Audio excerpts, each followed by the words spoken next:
Greetings to the citizens of the world. We are anonymous. The Democrats are not fighting Trump over his assault on health care, his attacks on immigrants, his militaristic bullying around the world, or even his status as a minority president who can claim no mandate after losing the popular vote. Instead, they have chosen to attack Trump, the most right-wing president in US history, from the right, denouncing him as insufficiently committed to a military confrontation with Russia. The FBI is not investigating Trump for collusion, improper relations with a foreign government, treason or any of the other ridiculous things he's been falsely accused of in the fake media. In fact, the FBI is not investigating him at all. Don't be fooled by false leaks. Last week, former FBI Director James Comey admitted publicly what he has known all along, that Trump was not a suspect in the Russia hacking probe and never has been. Comey assured Trump he wasn't under investigation during their first meeting. He said he discussed with FBI leadership before his meeting with the president-elect whether to disclose that he wasn't personally under investigation. That was true. We did not have an open counterintelligence case on him, Comey said. So, there was no counterintelligence case on Trump? There was no investigation of collusion with Russia? But how can that be? After all, Trump has been hectored and harassed by the media from day one. His appointments have been blocked, his political agenda has been derailed, and the results of the 2016 elections have been effectively repealed due to the relentless attacks of the media, political elites and high-ranking leaders in the intelligence community. Now Comey admits that Trump is not guilty of anything, he's not even a suspect. What's going on here? Why didn't Comey clear the air earlier so the American people would know that their president wasn't in bed with a foreign power? Why did he allow this farce to continue when he knew there was no substance to the claims? Did he enjoy seeing Trump twisting in the wind, or was there some more sinister political motive behind his omission? Trump repeatedly asked Comey to announce that he wasn't under investigation. According to Comey, Trump emphasized the problems this was causing him and, Trump said we need to get that fact out. But Comey repeatedly refused to publicly acknowledge the truth. Why? Comey never answered that question to Trump, but he did explain his reasoning to the Senate Intelligence Committee last week. He said he didn't want to announce that Trump was not part of the Bureau's Russia probe because it would create a duty to correct, should that change. A duty to correct? Are you kidding me? What kind of BS answer is that? How many hours of legal brainstorming did it take to come up with that lame-ass excuse? Let's state the obvious. Comey wanted to maintain the cloud of suspicion that was hanging over Trump because it helped to feed the perception that Trump was a traitor who collaborated with Russia to win the election. By remaining silent, Comey helped to fuel the public hysteria and reinforce the belief that Trump was guilty of criminal wrongdoing. That is why Comey never spoke out before. It's because his silence was already achieving the result he sought, which was to inflict as much damage as possible on Trump and his administration. Did you know that Comey was spying on Trump from day one? It's true, he admitted it himself. Following his first meeting with Trump on January 6th, he started recording contents of his private conversations with the president-elect on a secure FBI laptop in his car outside Trump Tower. He didn't even wait until he got back to the office. He did it in the goddamn parking lot. That's what you call eager. In his testimony he admitted that he kept notes of his private meetings with Trump from that point forward. Does that sound like the normal activities of dedicated public servant acting in behalf of the elected government, or does it sound like someone who's on an assignment to dig up as much dirt as possible on the target of a political smear campaign? Isn't that what Comey was really up to? Comey is a man with zero integrity. Did you know that? He is applauded in the media and by his fellow establishment elites because he is an unprincipled sycophant who slavishly obeys the directives of his deep state paymasters. Would a man like Comey agree to use his position and authority to try to undo the damage he did prior to the election when he announced the FBI was reopening its investigation of Hillary Clinton? In other words, was Comey being blackmailed to gather illicit material on Trump? I think it's very likely, although entirely unprovable. Even so, Comey has been way too eager to frame Trump for things for which he is not guilty. Why has he been so eager? Was he really just protecting himself as he says, or was he gathering information to build a legal case against Trump? In my mind, Comey tipped his hand when he said that he leaked the memo of his private conversation with Trump to the media in order to precipitate the appointment of a special prosecutor. Think about that for a minute. Here's what he said. My judgment was I needed to get that out into the public square. So I asked a friend of mine to share the content of the memo with a reporter. I didn't do it myself for a variety of reasons, but I asked him to because I thought that might prompt the appointment of a special counsel, so I asked a close friend of mine to do it. Listen to Comey. The man is openly admitting that leaking the memo was all part of a very clearly defined political strategy to force the appointment of a special prosecutor. That was the political objective from the get-go. He doesn't even try to hide it. He wasn't trying to protect himself from mean old Trump. That's baloney.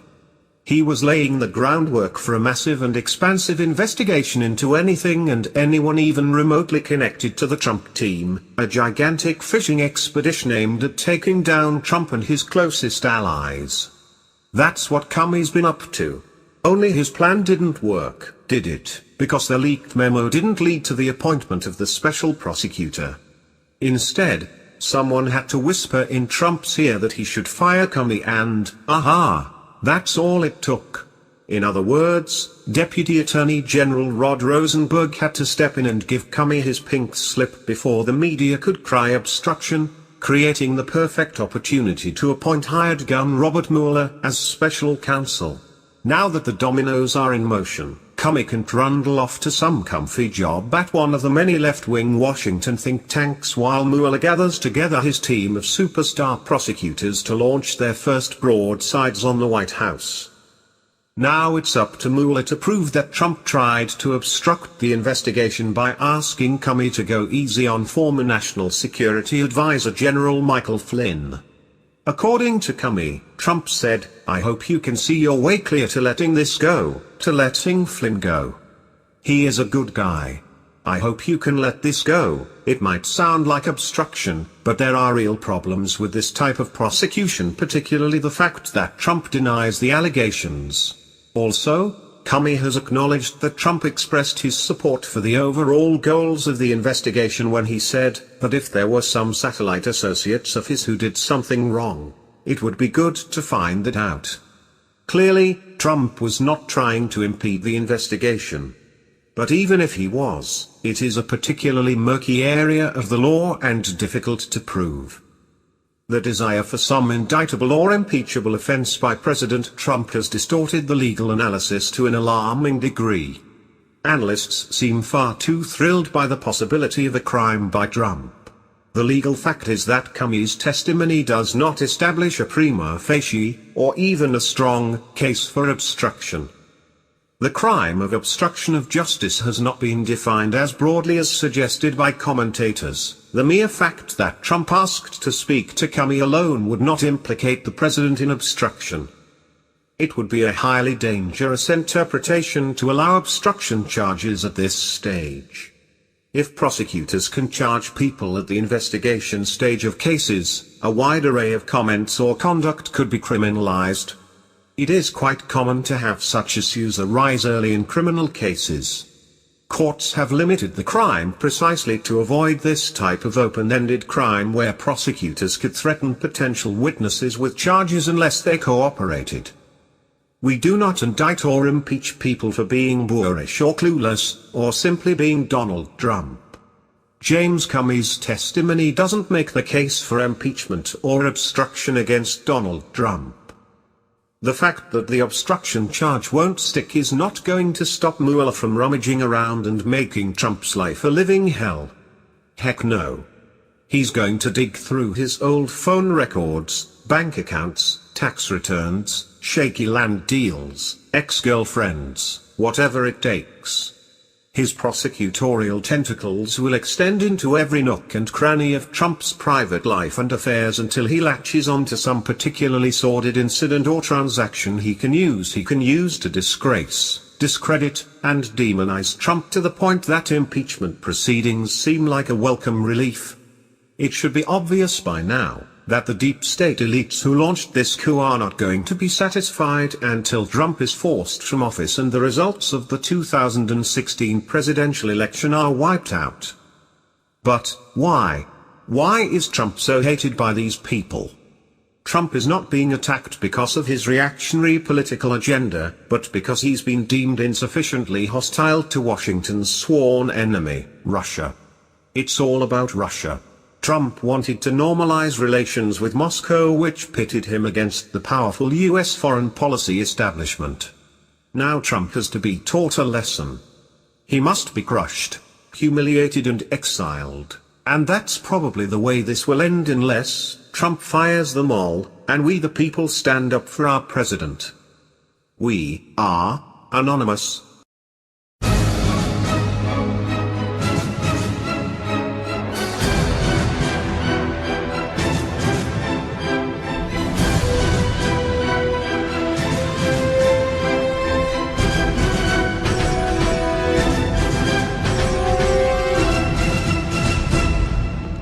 Greetings to the citizens of the world.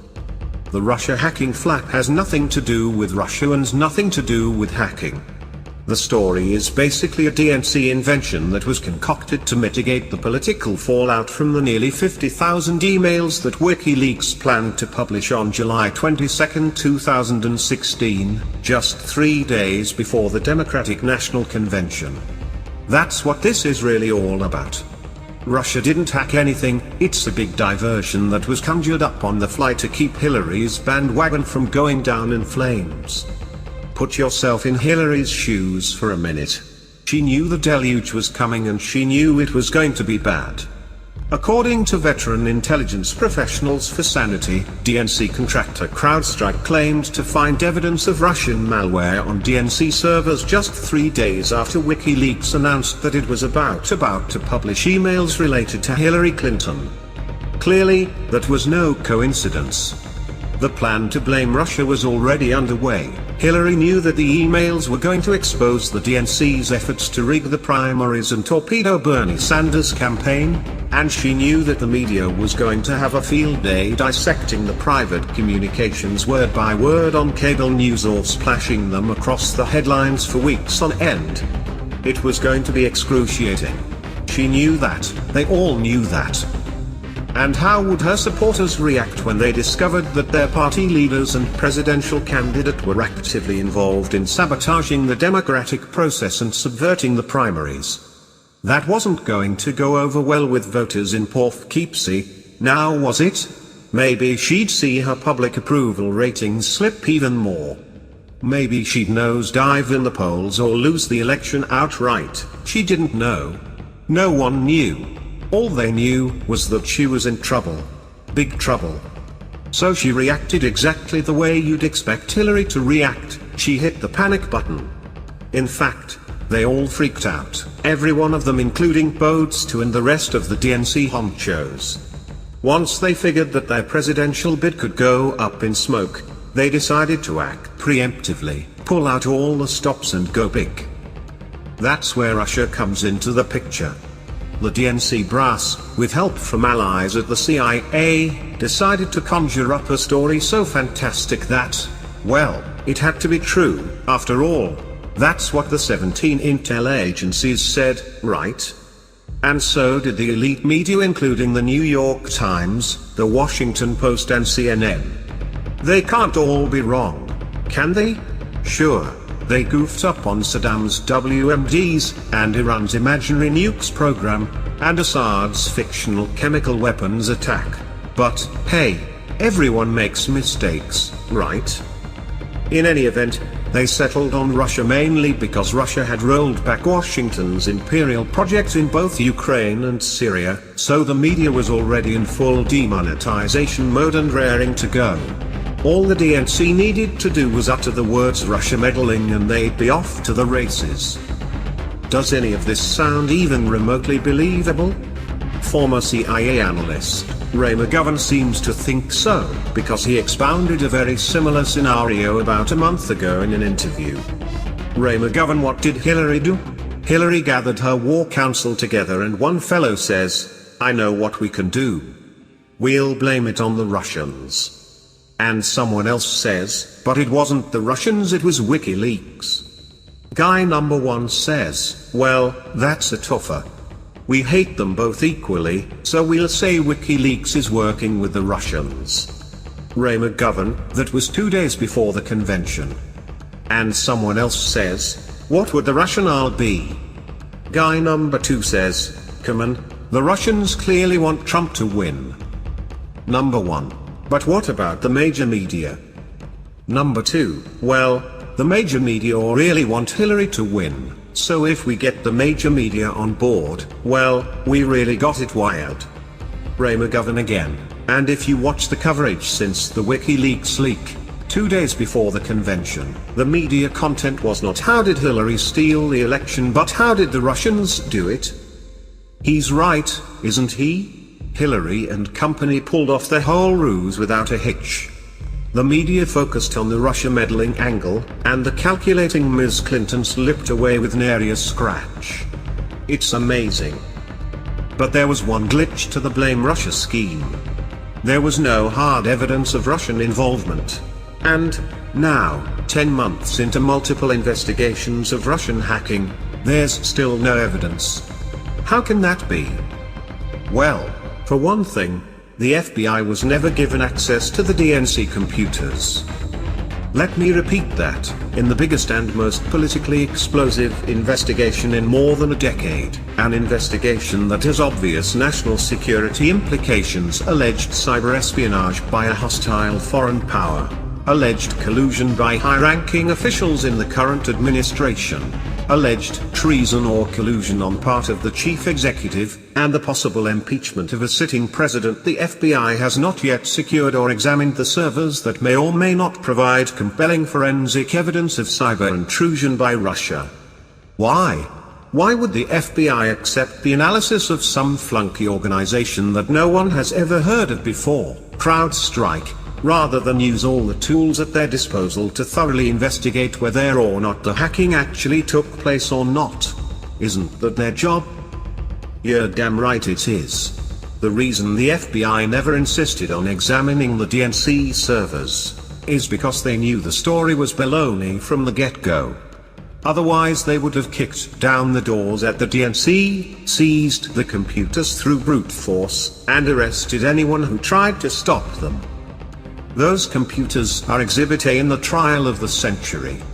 They should be under lock and key at FBI headquarters, not collecting cobwebs in the basement of the DNC HQ. The fact that the servers have not been seized and examined just proves what a joke this whole Russia deal really is. You see, when a law enforcement agency like the FBI fails so conspicuously in carrying out its duties, you have to assume that other factors are involved, mainly politics. It's all politics, right? There is no rational explanation for the FBI's behavior other than it is following a political script that coincides with the agenda and ambitions of the DNC and other power players behind the scenes. Investigative journalist Gareth Porter summed it up perfectly in the brilliant article titled "Foisting Blame for Cyber Hacking on Russia." He said, "The history of the US government's claim that Russian intelligence hacked into election databases reveals it to be a clear case of politically motivated analysis by the DHS and the intelligence community. Not only was the claim based on nothing more than inherently inconclusive technical indicators, but no credible motive for Russian intelligence wanting personal information on registered voters was ever suggested." Right on, Porter. Facts don't matter in the Russia hacking case. They never have. The whole approach from day one has been to drown the public with innuendo and baseless accusations, while the MSM barkers pretend that Russia meddling is already settled science and that only Putin puppets would ever doubt the veracity of the media's loony claims. Got that? But facts do matter, and so does evidence. And on that score we're in luck because McGovern's group, the Veteran Intelligence Professionals for Sanity, VIPS, released a blockbuster report last week that produced the first hard evidence that Russia most certainly did not hack the DNC servers. It was a DNC insider. Here's an excerpt from the VIPS article titled "Was the Russian Hack an Inside Job?" Independent cyber investigators have now come up with verifiable evidence from metadata found in the record of the alleged Russian hack. They found that the purported hack of the DNC was not a hack, but originated with a copy by an insider. The data was leaked after being doctored with a cut-and-paste job to implicate Russia.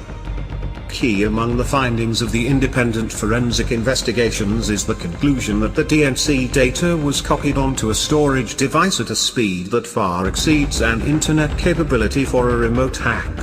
Of equal importance, the forensics show that the copying and doctoring were performed on the east coast of the US.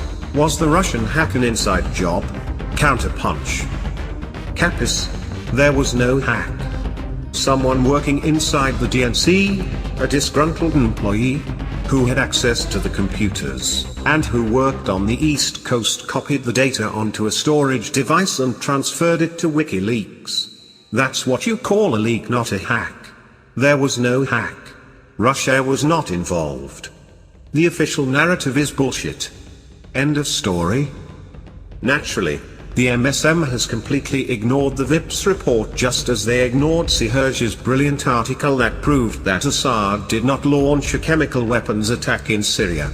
That bit of information has been locked out of the MSM coverage altogether, as it doesn't jibe with Washington's Assad must go policy. So too, McGovern's verifiable forensic evidence that the Russians did not hack the DNC servers will likely be consigned to the memory hole like every other inconvenient factoid that doesn't fit with Washington's foreign policy objectives. The fact that the FBI has not seized the DNC computers is just one of many glaring omissions in this farcical investigation. But there are others too. Like this: did you know that there are 2 eyewitnesses in the case that have not yet been questioned? That's right, there are 2 people who claim to know the identity of the person who gave the stolen emails to WikiLeaks, Julian Assange and Craig Murray. Murray, who is the former UK ambassador to Uzbekistan and a human rights activist, claims he met the person who took the emails from the DNC in a wooded area in Washington, D.C. last year. In other words, Murray can settle this matter once and for all and put an end to this year-long witch hunt that has consumed the media and Capitol Hill, prevented the Congress from conducting the people's business, and increased the probability of a conflagration with nuclear-armed Russia. But here's the problem: the FBI has never interviewed Murray or made any effort to interview him. It's like he doesn't exist.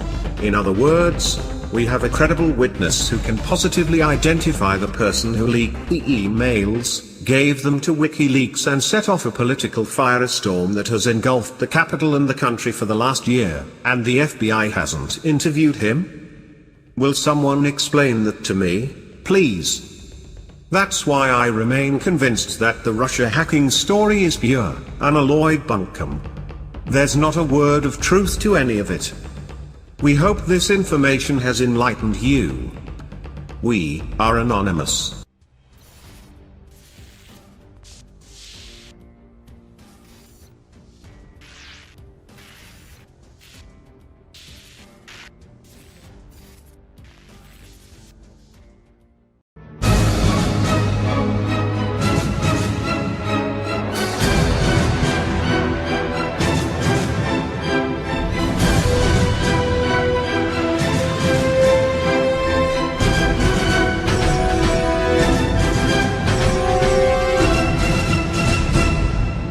Greetings to the citizens of the world. It was pleasing to see Donald Trump and Vladimir Putin greet each other cordially at the G20 summit. After their breakthrough first meeting, one hopes the 2 leaders have a personal foundation for future cooperation. At a later press conference in Hamburg, where the G20 summit was held, Russian President Vladimir Putin said he believed there was a chance for restoring the badly frayed US-Russia relations. He praised Trump for being thoughtful and rational. The TV Trump is quite different from the real-life one. No problems were solved. Nobody expected any problems to be solved in that meeting. But it was a beginning of a dialogue on some tough problem sets that we'll begin now to work on together, said H.R. McMaster, Trump's top national security advisor. Trump deserves credit for the way he conducted himself. He met Putin on equal terms and with respect. It's an honor to meet you, said the American president as he extended a handshake. The much-anticipated encounter comes nearly 7 months after Trump was inaugurated in the White House. Over that period, large sections of the US media have run an unrelenting campaign accusing Trump of being a Russian stooge and alleging that Putin ordered an interference operation in last year's US election to benefit Trump. Apart from innuendo and anonymous US intelligence claims, recycled endlessly by dutiful news organizations, there is no evidence of either Trump-Russia collusion or Putin-sanctioned cyber hacking. Trump has dismissed the claims as fake news, while Moscow has consistently rejected the allegations as baseless Russophobia. Against this toxic background of anti-Russian propaganda, President Trump met Putin at the weekend. The two men were due to talk face-to-face for 30 minutes. As it turned out, their discussions went on for 2 hours. They reportedly exchanged views on pressing matters of Syria, Ukraine and North Korea among other things. Trump brought up the issue of alleged Russian meddling in the US elections, and Putin responded in detail to assure his American counterpart it was a fabricated brouhaha in which Russia had nothing to do with it. Only days before the big meeting, US media editorialists and pundits were warning Trump to confront Putin in an aggressive manner. The Washington Post, one of the leading anti-Russia voices, exhorted Trump to wrap Putin on US election meddling as if the claim was a proven fact. It also urged the president to give notice to Putin that Russia had to accede to regime change in Syria. It was a get-tough order. To his credit, Trump did not allow the Russophobia in the US media to influence his manner with Putin. He was cordial, respectful and open to listening to the Russian viewpoint on a range of issues. So much so that it appears both leaders have agreed to work together going forward. The question now is, what next? Trump and Putin have evidently got off to a good start despite the inordinate delay and toxic background. But what does Trump's willingness to engage positively with Moscow actually mean in practice? The US deep state comprising the military intelligence nexus and their political, media machine in Washington does not want to normalize relations with Russia. Russian independence as a powerful foreign state under President Putin is a problem that rankles US global ambitions. That's why the deep state wanted anti-Russia hawk Hillary Clinton to win the election. Trump's victory upset their calculations. Under immense pressure, Trump has at times appeared to buckle to the US political establishment with regard to projecting hostility towards Russia, as seen in the prosecution of the covert war in Syria and renewed sanctions on Moscow. The day before he met Putin in Germany, Trump was in Poland where he delivered a barnstorming speech in Warsaw in which he accused Russia of destabilizing countries, among other topics. The American president also inferred that Russia was undermining Western civilization. It was provocative speech bordering on hackneyed Russophobia. It did not bode well for his imminent meeting with Putin. A clash seemed to be coming, just as the US media had been cajoling. However, the meeting the next day with Putin was surprisingly congenial, and the substance of discussions indicates a genuine desire from both sides to cooperate. It is good that both presidents have struck up a rapport and personal understanding. Nevertheless, it is important to not bank too much on that. Immediately following the constructive meeting between the leaders, the US media started cranking up the Russophobia again. The US media are vents for deep state hostility towards Trump and his agenda for normalizing relations with Moscow. The New York Times reported another breathless story about Trump's election campaign having contact with Kremlin-connected people. CNN ran opinion pieces on how the president had fallen into a trap laid by Putin. It is hard to stomach this outlandish confabulation that passes for journalism. And it is astounding that a friendly meeting between leaders of nuclear powers should not be received as a good development. But it shows that Trump is up against very powerful deep forces within the US establishment who do not want a normalization with Russia. The US deep state depends on confrontation, war and endless militarism for its existence. It also wants a world populated by vassals over which US corporations have suzerainty. An independent Russia or China or any other foreign power cannot be tolerated because that upends American ambitions for unipolar hegemony. Trump's encounter with Putin was commendable because he did not succumb to toxic Russophobia and adopt a stupid, mindless tough guy posture. Instead, Trump reached out to Putin in a genuine way, as two human beings should do. The US deep state is not about humanity or understanding. It is about maintaining perceived dominance over other humans, where anyone seen to be an obstacle is disposed of in the most ruthless way. President John F. Kennedy was assassinated in broad daylight by the US deep state because he dared to seek a normalization and peaceful coexistence with Moscow. The deep state does not want normalization or peace with Russia or anyone else for that matter because there are too many lucrative vested interests in maintaining the war machine that is American capitalism. This is not to predict a violent demise for Trump. The deep state has other methods, such as the orchestration of media and other dirty tricks. Trump's friendly overtures to Russia are at least a promising sign. But given the power structure of the US, and its incorrigible belligerence, it is doubtful that Trump will be allowed to go beyond promises.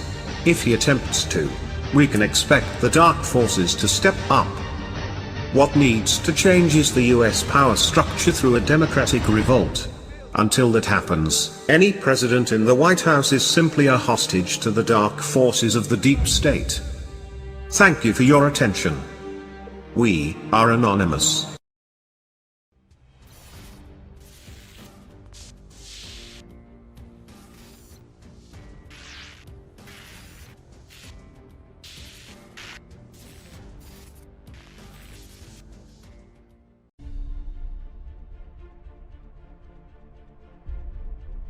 Greetings, citizens of the world.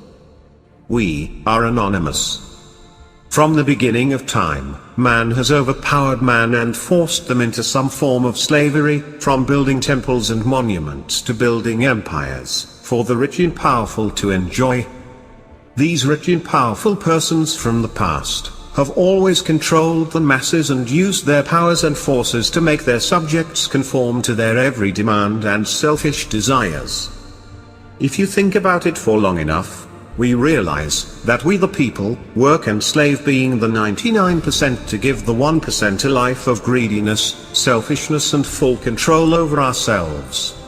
How has this been able to happen and continue over the years? Because we the people allow them to. For centuries the 99% of mankind has always been under the control of some form of powers to be, whether they have been kings, queens, leaders, dictators or some form of powerful government. These powers to be have always had full control of the people. Today being 2017, nothing has changed. Governments would have you believe that you have a say in what they do, you have a vote in what will occur in the future. However, the truth is, you have no power or say in anything.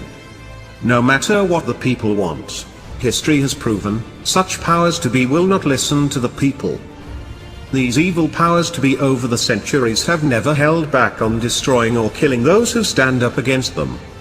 They maintain full control over the masses simply by paying just enough to men and women who are happy to betray their fellow mankind.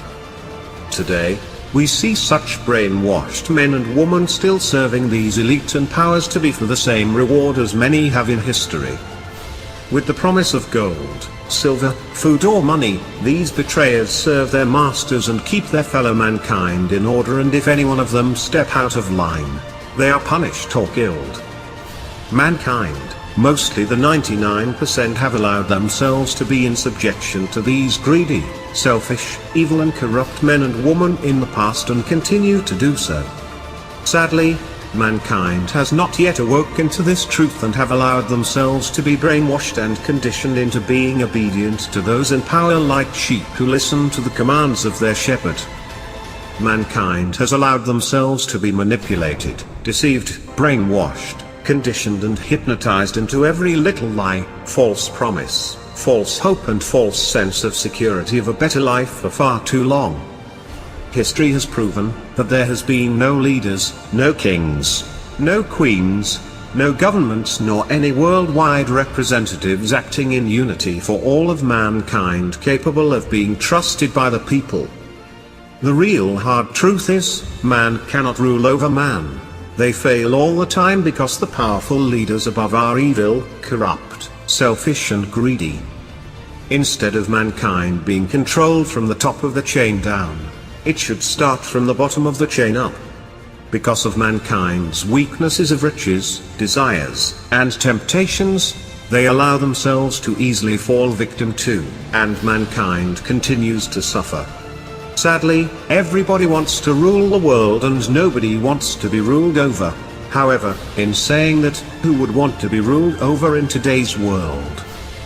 Rulers after rulers have brought much pain and suffering into this world, and yet this earth that belongs to everyone is capable of providing enough for everyone. It is and has always been the greedy and selfish that have made life difficult for everyone else. Those humans who are in power, who use their eyes to want more, need to be removed from power. Unfortunately, this will never happen while those in power have riches and wealth to gain. All world leaders and governments all benefit financially somehow, and this makes it impossible for greed to be removed from their hearts. Governments today all over the world only take from the people, just like they have since the beginning of time. They are not interested in giving to the people. Our world's governments are doing it all wrong, and this is why the system, since man's beginning, has always failed. Firstly, a good leader leads by example, and apart from John F. Kennedy, we do not have many leaders whom we could honestly say, led by example. Some others come to mind, but we will allow those who are aware of others in the past to keep them in their thoughts. Our world's leaders today are infested with so much greed and selfishness in their hearts, that they allow billions to suffer. So as long as they personally do not suffer and they turn away from their responsibilities of protecting and ensuring their citizens all have a fair opportunity of a good life as well. One could suggest that to make it fair for all, then if physically able to, all should work in order to eat. Sadly, our so-called free trade and fair competition aren't fair at all. It has created greed and corruption and increased the cost of all living. The value man has placed on such things as gold, diamonds, oil, gas, coal, and land is so high, that it brings with it many troubles, such as corruption and evil in the hearts of mankind. We put the value on the wrong things, and mankind has forgotten the real value of family, relatives, and friends.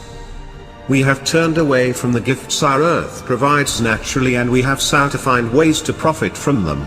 Such things as our food, our water, our resources and our environment.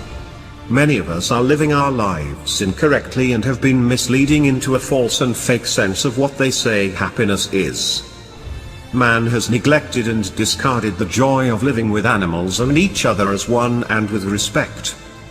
We have been shown too many non-meaningful things and material possessions everywhere we look: TV, billboards, posters, advertisements, papers, magazines and so on, that do not last or give us more stress with protecting all of our expensive and meaningless material possessions. We have too much in front of eyes these days, and we leave ourselves no time for the things that should really bring happiness and meaning to our lives. Addictions, medications all blind us from seeing the real life we should all be enjoying. We lose sight of real life, and we are so preoccupied with ridiculous concerns about other people's lives we lose that time better spent with our own loved ones. As the silence begins in the early hours of a new day, We find ourselves slaves again and again to a never-ending cycle that seems impossible to break and stop. The quicker each of us wake up and realize we are controlled by the powers to be in many ways, the quicker we can make our own changes and take back our own way of living that we want to live. We are the answer to all living things that cry out for peace. We are the protectors of the innocent. We are the light in the darkness. We are the truth. We are Anonymous Global.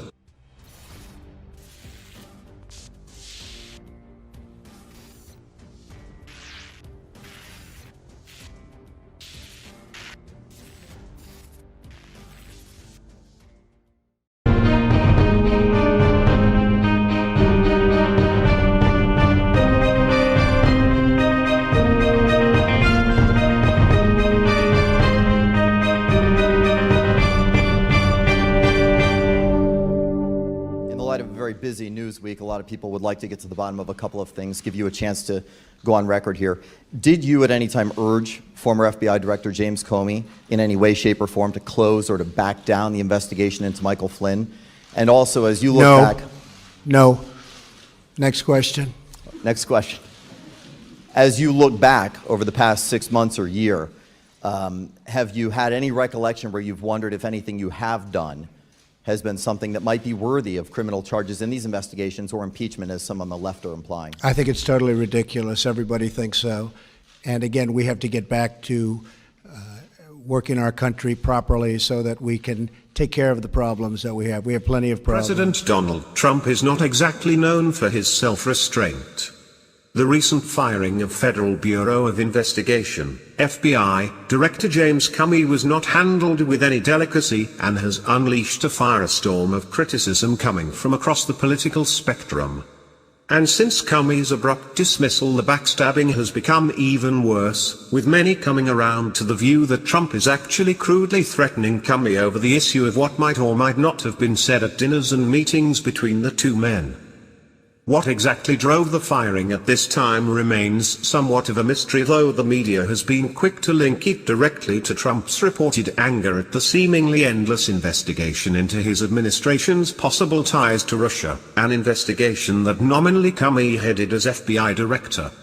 But that explanation somehow makes no sense, as even a white-hot Trump would have realized that getting rid of Comey would only make the Russiagate problem worse, as everyone would assume cover-up and would come after the White House with even greater intensity, which is precisely what has happened. Was Trump dumb enough to dig himself into a deeper hole? Possibly, but it seems unlikely. What is real, however, is that constant innuendo means that anti-Russian hysteria has been mounting, including completely speculative pieces wondering whether the entourage of Foreign Minister Sergei Lavrov had sought to sneak a recording device into the White House during last week's visit. And what if there really is a conspiracy against Donald Trump being orchestrated within the various national security agencies that are part of the United States government? The president has been complaining for months about damaging leaks emanating from the intelligence community and the failure of Congress to pay any attention to the illegal dissemination of classified information. It is quite possible that Trump has become aware that there is actually something going on, and that something just might be a conspiracy to delegitimize and somehow remove him from office. President Trump has also been insisting that the Russian thing is a made-up story, a view that I happen to agree with. I recently produced my own analysis of the possibility that there is in progress a soft, or stealth or silent coup, call it what you will, underway directed against the president, and that, if it exists, it is being directed by former senior officials from the Obama White House. Indeed, it is quite plausible to suggest that it was orchestrated within the Obama White House itself before the government changed hands at the inauguration on January 20th. In line with that thinking, some observers are now suggesting that Comey might well have been party to the conspiracy, and his dismissal would have been perfectly justified based on his demonstrated interference in both the electoral process and in his broadening of the acceptable role of his own bureau, which Trump has described as showboating. Two well-informed observers of the situation have recently joined in the discussion: Robert Parry of Consortium News and former CIA senior analyst Ray McGovern of the Veteran Intelligence Professionals for Sanity. McGovern has noted, as have I, that there is one individual who has been curiously absent from the list of former officials who have been called in to testify before the Senate Intelligence Committee. That is ex-CIA Director John Brennan, who many have long considered an extreme Obama, Hillary Clinton loyalist, long rumored to be at the center of the information damaging to Team Trump sent to Washington by friendly intelligence services, including the British. Ray suggests that Brennan and also Comey may have been at the center of a deep state combined CIA, NSA, FBI cabal working to discredit the Trump candidacy and delegitimize his presidency. Brennan in particular was uniquely well placed to fabricate the Russian hacker narrative that has been fully embraced by Congress and the media, even though no actual evidence supporting that claim has yet been produced. As WikiLeaks has now revealed that the CIA had the technical ability to hack into sites surreptitiously while leaving behind footprints that would attribute the hack to someone else, including the Russians. It does not take much imagination to consider that the alleged trail to Moscow might have been fabricated. If that is so, this false intelligence has in turn proven to be of immense value to those seeking to present proof that the Russian government handed the presidency to Donald Trump. Robert Parry asked in an article on May 10 whether we are seeing is Watergate redux or deep state coup, and then followed up with a second piece, the soft coup of Russiagate on the 13th. In other words, is this all a cover-up of wrongdoing by the White House akin to President Richard Nixon's firing of Watergate independent Special Prosecutor Archibald Cox and the resignations of both the Attorney General and Deputy Attorney General, or is it something quite different, an undermining of an elected president who has not actually committed any high crimes and misdemeanors to force his removal from office? Like Parry, I am reluctant to embrace conspiracy theories, in my case largely because I believe a conspiracy is awfully hard to sustain.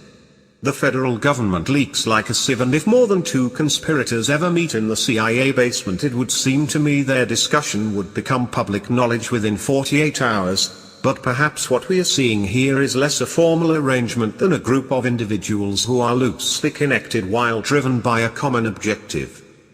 Parry sees the three key players in the scheme as John Brennan of CIA, Director of National Intelligence James Clapper, and James Comey of the FBI. Comey's role in the coup was key, as it consisted of using his office to undercut both Hillary Clinton and Trump, neither of whom was seen as a truly suitable candidate by the deep state. He speculates that a broken election might well have resulted in a vote in the House of Representatives to elect the new president, a process that might have produced a Colin Powell presidency, as Powell actually received 3 votes in the Electoral College and therefore was an acceptable candidate under the rules governing the electoral process. Yes, the scheme is bizarre, but Parry carefully documents how Russiagate has developed and how the national security and intelligence organs have been key players as it moved along, often working by leaking classified information. And President Barack Obama was likely the initiator, notably so when he de facto authorized the wide distribution of raw intelligence on Trump and the Russians through executive order. Parry notes, as would I, that to date no actual evidence has been presented to support allegations that Russia sought to influence the US election and or that Trump associates were somehow coopted by Moscow's intelligence services as part of the process. Nevertheless, anyone even vaguely connected with Trump who also had contact with Russia or Russians has been regarded as a potential traitor. Carter Page, for example, who was investigated under a Foreign Intelligence Surveillance Act warrant, was under suspicion because he made a speech in Moscow which was mildly critical of the West's interaction with Russia after the fall of communism. Parry's point is that there is a growing Washington consensus that consists of traditional liberals and progressives as well as democratic, globalist interventionists and neoconservatives who believe that Donald Trump must be removed from office no matter what it takes. The interventionists and neocons in particular already control most of the foreign policy mechanisms, but they continue to see Trump as a possible embedment to their plans for aggressive action against a host of enemies, most particularly Russia, as they are desirous of bringing down Trump legally through either impeachment or Article 25 of the Constitution, which permits removal for incapacity. It might be termed a constitutional coup, though the other labels cited above also fit. The rationale Trump haters have fabricated is simple: the president and his team colluded with the Russians to rig the 2016 election in his favor, which, if true, would provide grounds for impeachment. The driving force, in terms of the argument being made, is that removing Trump must be done for the good of the country and to correct a mistake made by the American voters. The mainstream media is completely on board of the process, including the outlets that flatter themselves by describing their national stature, most notably the New York Times and Washington Post. So what is to be done? For starters, until Donald Trump has unambiguously broken a law, the critics should take a Valium and relax. He is an elected president, and his predecessors George W. Bush and Barack Obama certainly did plenty of things that in retrospect do not bear much scrutiny. Legitimate concerns are that we are moving in a direction that is far more dangerous. A soft coup engineered by the national security and intelligence agencies would be far more dangerous to our democracy than anything Donald Trump can do. We are anonymous.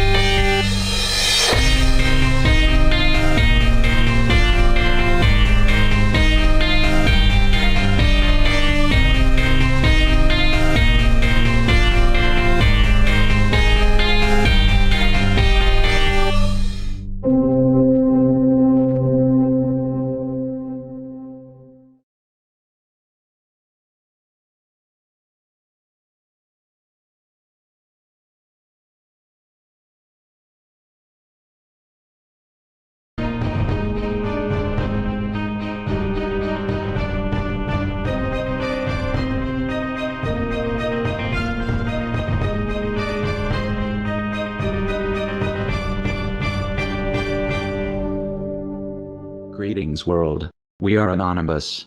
Endgame begins and America's final takedown of Trump begins. The militarization of relations between the Federation and the United States is now complete as the Ministry of Defense prepares to take over all U.S. embassy functions after Ambassador Sergei Kislyak was recalled to Moscow, with both being in reaction to the frightening endgame now taking place in Washington, D.C., whose goal is the immediate ouster from office of President Donald Trump, and that new polling shows the propagandized American people are now in favor of too. For weeks the Foreign Intelligence Service has been reporting that specialized U.S. military units and American federal police forces have been flooding into the Washington, D.C. region, Virginia, Maryland, preparing for the great event, and that, perhaps, has been most accurately described by the globally known charismatic Christian preacher and evangelist Rodney Howard-Browne, who just yesterday warned his tens of millions of followers of the plot to take down President Trump. Pastor Howard-Browne is the head of the Revival Ministries International Evangelical Church based in the U.S., whose members number more than 12 million, and who, on the 11th of July, was one of the numerous American Christian leaders who laid hands on President Trump in the White House Oval Office, invoking God to protect their nation's new leader. Following that meeting with President Trump, Pastor Howard-Browne, yesterday, revealed to his global congregation that he had spent 3 hours, from 9:30 in the evening until 12:30 a.m., with a senior-ranking member of the U.S. Congress, and whose conversation he described as, he said, "There is a plot on Capitol Hill to take the president out." I said, "You mean by impeachment or by indictment?" He said, "No. To take him out. He will be removed suddenly from office." Pastor Howard-Browne further revealed that this senior U.S. congressman had been in office since 1996 and had, also, warned him there's nothing we can do to stop it, and whose plot to do so was being planned by the deep state that has been trying to destroy President Trump since the very day he won the presidency. of the greatest crime committed by President Trump against his deep state enemies necessitating his sudden removal, is his plan to end all illegal U.S. wars of aggression so that he can use the trillions of dollars spent on this madness to rebuild his own nation, with one of his own top military leaders, Special Operations Command Chief of the U.S. Army General Raymond Thomas III, acknowledging that American forces are fighting in a sovereign Syria where they will likely have no ability to stay if their presence is questioned in terms of international law, and General Thomas adding, "We're bad day away from Russians asking, why are you still in Syria?" President Trump's deep state enemies are just days away from passing a new law that will effectively, and for the first time in American history, remove him from having the power over his own military and foreign policy, and that even the European Union is now warning the Americans that it will retaliate within days, if this law takes effect, with many global military, intelligence and economic experts now all essentially agreeing that the U.S. is coming apart at the seams. The noted Swiss economist Egon von Greyerz has most accurately described what is now occurring by his stating that we are now in the frightening endgame, and who further described why this happening by his saying, "The gullibility of people today is exacerbated by the power of the internet and social media. Anything we read is accepted as fact or the truth, while a major part of it is just fake news. This is of course nothing new as it has been used by governments for centuries." Goebbels, the Nazi propaganda minister, who was an expert at manipulating the German people, said, "If you tell a big lie often enough and keep repeating it, people will eventually believe it." The power of the internet and other media has facilitated spreading news and propaganda to billions of people, and very few can distinguish if they hear or read real news or fake news. Operating under no such fake news delusions, though, and knowing how close the U.S. is to complete chaos upon the ouster or assassination of President Trump, the Ministry of Defense has now taken control of all diplomatic functions regarding the United States and has appointed Deputy Minister of Defense Natalie Antonoff to be the new Federation Ambassador to America, as it is fully expected that the Federation will be dealing with, at least, a U.S. military junta controlling this country rather than its democratically elected leaders. To President Trump's only pathway to survival is if he can rally tens of millions of armed American citizens to his defense when this overthrow takes place, as President Recep Erdogan had done during the Obama-CIA 2016 coup d'etat attempt to remove him from power, and that Trump early predicted just a year ago, in July 2016, when he critically tweeted, "Looks like a military coup is underway in Turkey. They're taking their country back. Will be the same in the U.S. soon if I'm president. We are anonymous."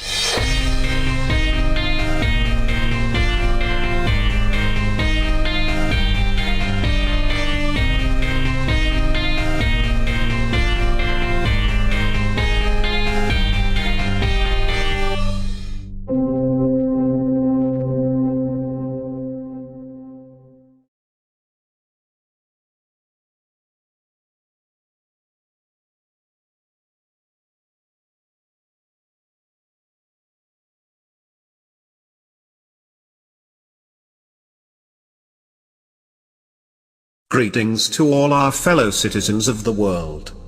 The United States prison system has been a costly and harmful failure in recent years.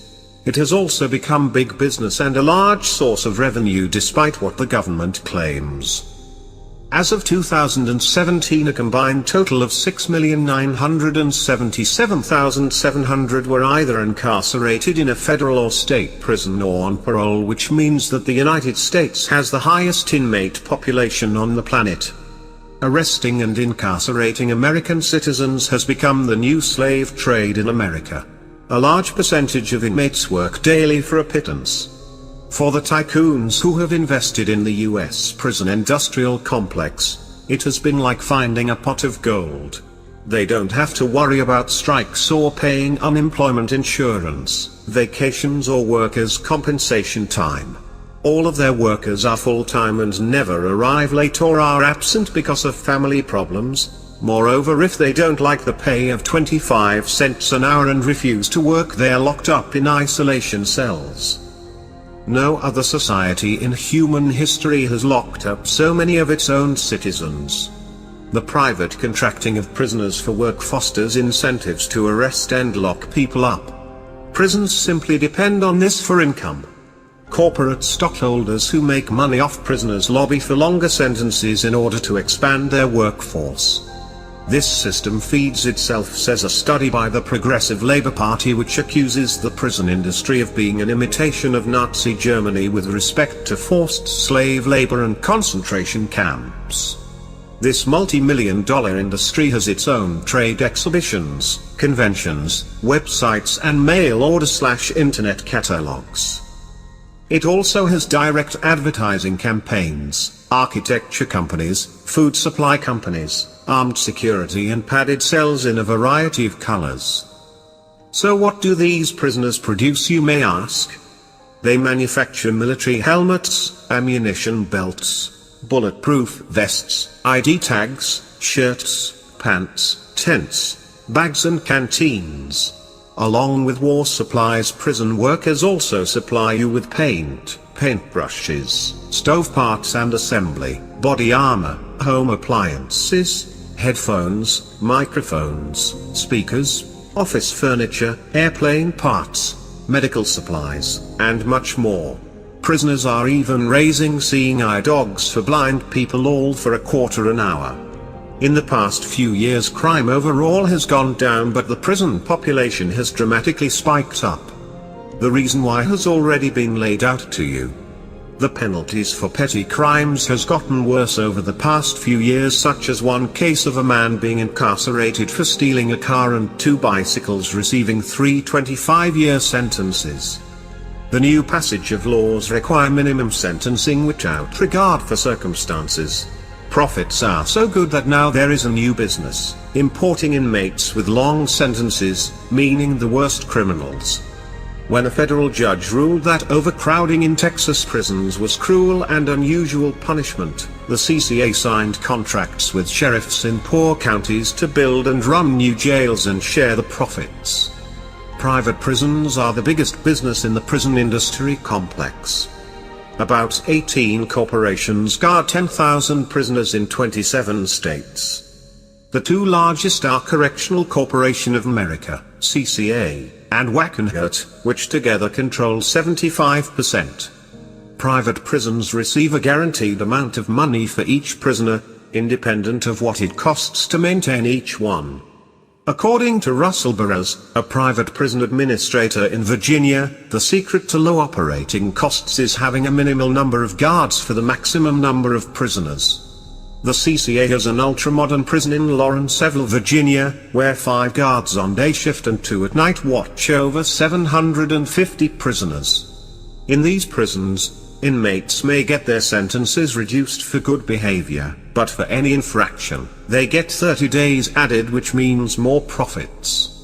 While this pie chart provides a comprehensive snapshot of our correctional system, the graphic does not capture the enormous churn in and out of our correctional facilities and the far larger universe of people whose lives are affected by the criminal justice system. Every year, 641,000 people walk out of prison gates, but people go to jail over 11 million times each year. Jail churn is particularly high because most people in jails have not been convicted. Some have just been arrested and will make bail in the next few hours or days, and others are too poor to make bail and must remain behind bars until their trial. Only a small number, 187,000 on any given day, have been convicted, generally serving misdemeanors sentences under a year. This abuse must end. Anonymous sees through your deceit. We must work to empower the criminal justice reform movement. Until the United States prison system and affiliated corporations see the error of their ways. We are anonymous.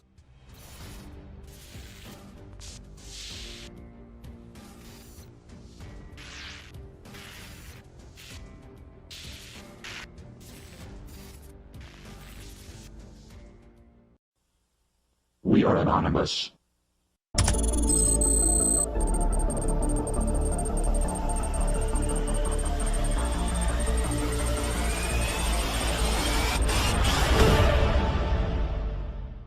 Greetings, citizens of the world. It is possible that in the next few years, all citizens of America will eventually be tagged with microchips. These chips will be implanted to help identify individuals immediately. The technology will also be used to answer one question, namely, am I who I say I am? VIT chips are small electronic devices that consist of a small chip and an antenna. The chip is able to store data, while the antenna allows the sending and receiving of information.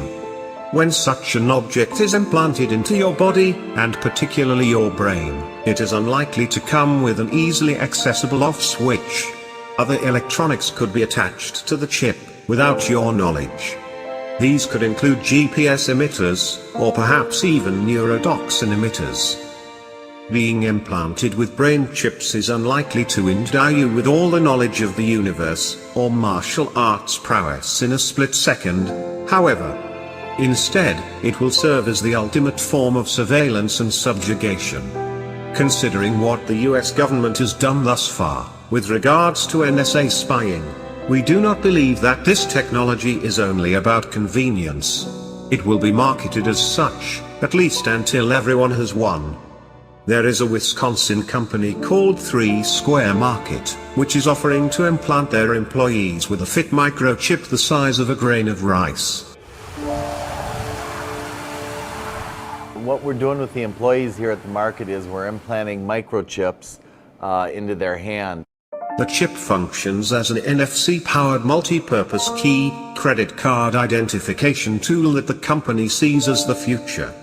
This company sells micro-market technology running over 2,000 kiosks in break rooms and other locations worldwide. The chips that at least 50 company employees had received on August 1st will allow them to make purchases at their company's own break room market, so it sure seems to be an alpha test of a potential product offering as much as it is an unusual perk. Employees will also be able to use the chip, implanted between the thumb and index finger, to open doors, use copy machines, log into computers, share business cards and store health information. Although this company's chip program is voluntary and directly related to its product offerings, this could lead on other companies to do the same thing until eventually we're all forced to get these chips implanted into our bodies. Belgian marketing firm New Fusion is also offering this technology by giving their employees the chance to replace their existing ID cards with VIT chips implanted under their skin. The chip contains personal information and provides access to the company's IT systems and headquarters. The microchips used at New Fusion cost around €100 and are inserted between the thumb and index finger, very similar to the ones made by 3 Square Market. Even back in 2015, a Swedish company implanted microchips in its staff which allow them to use the photocopier, open security doors and even pay for their lunch. This has been going on for years now. It is believed there are now 10,000 people across the world using microchip technology inside their bodies, and this number could drastically increase. A lot of people might see this as a harmless piece of technology, but it could easily turn into something more sinister. Droid DNA augmentation initiated. Neural speeds increasing to 4G LTE. Brain upgrading to a quad-core processor. And he causeth all, both small and great, rich and poor, free and bond, to receive a mark in their right hand, or in their foreheads, and that no man might buy or sell, save he that had the mark, or the name of the beast, or the number of his name. Here is wisdom. Let him that hath understanding count the number of the beast, for it is the number of a man, and his number is 666.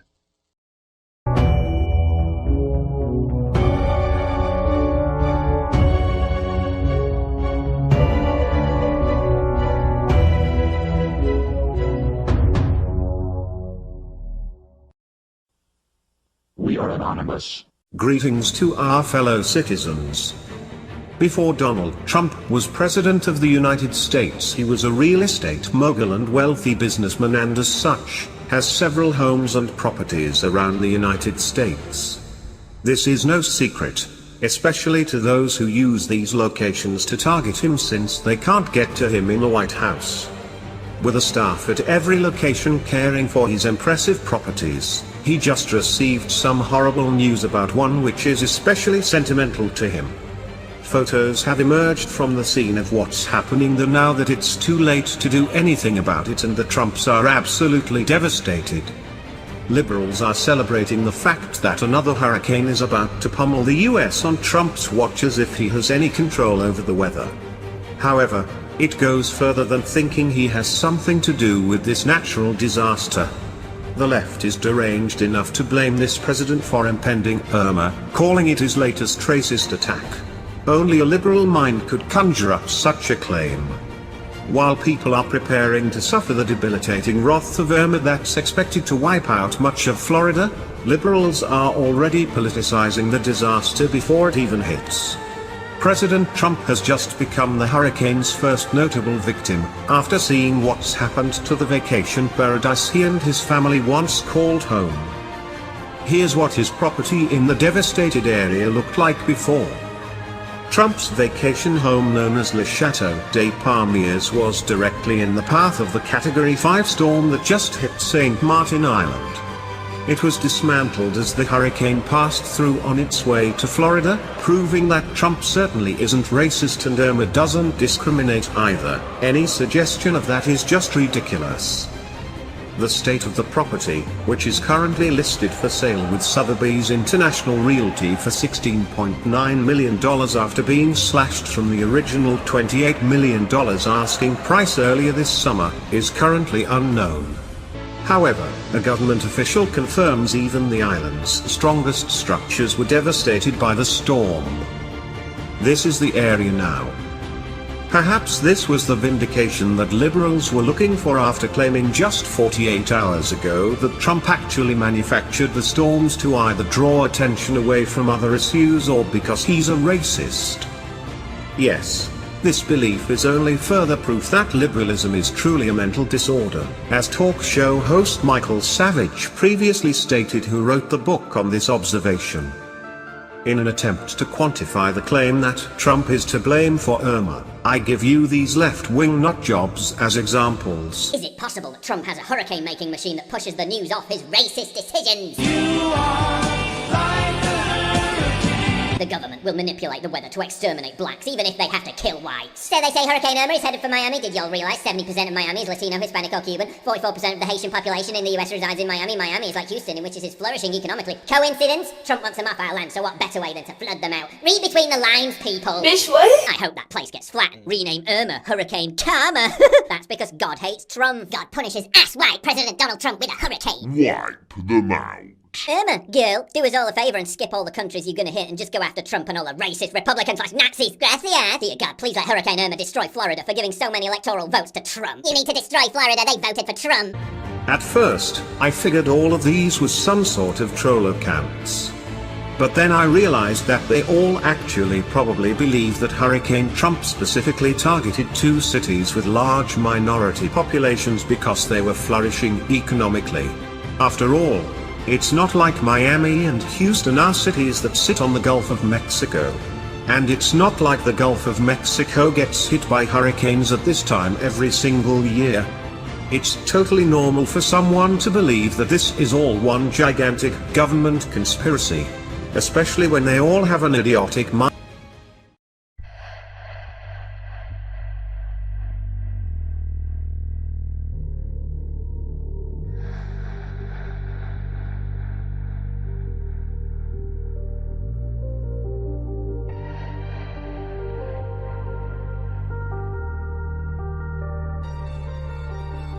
I played a pivotal role in setting up a company that I think has done a lot of harm to the democratic process. In an era of big data and fake news, political leaders are changing, and so too the way they campaign. What you post on social media is being watched, being used, and what you see is crafted like never before.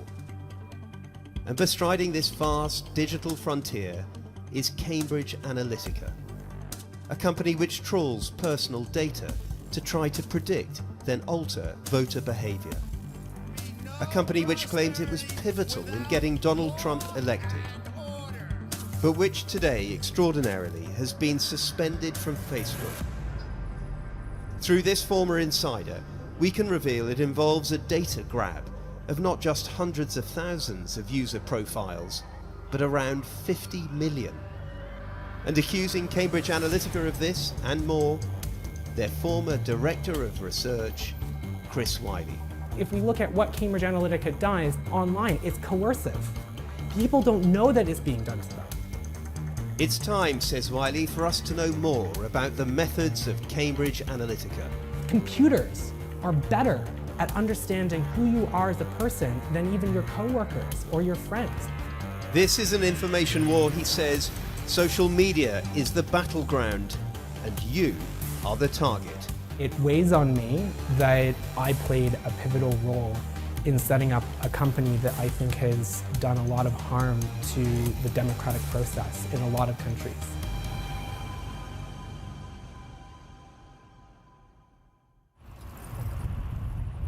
We begin this story in Cambridge. It's 2013, and at the university's Psychometrics Centre, they're delving into the world of Facebook and psychology. Into what glimpses into the soul might your Facebook likes reveal?